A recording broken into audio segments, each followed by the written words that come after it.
What common sense is actually wrong? 1. If you're passionate about what you do, you won't work a day in your life.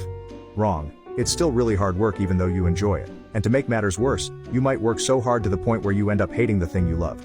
2. Tilt your head back during a bloody nose. You don't want to flood your throat with nose blood. 3. You should spend 2 months' wages on an engagement ring as a marketing slogan. 4.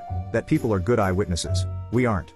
Our perception of things sucks. We are prone to so many biases that we aren't even aware of. If I grade papers on an empty stomach, I will grade them lower than if I am not hungry. And I will never admit that to be true, even though it is. 5.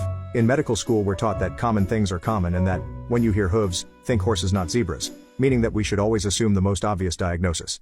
Medical students almost always jump to the rarest disease when taking multiple choice tests or when they first go out into clinical rotations and see real patients. 6. You don't need to wait 30 minutes before going swimming after eating. This was just invented by public pools to stop people bringing food into the water. 7. Put ice on a burn. Do not do this, it can rip the skin. Do put the burn under cool water immediately. 8. You hold your breath if you run out of air while scuba diving.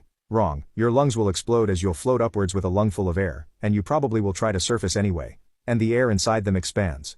The proper procedure is to scream all the way up to make sure your airways are open. 9. Don't trust someone who won't look you in the eyes. Having social anxiety doesn't make you a bad person and sociopaths have no problem staring you down.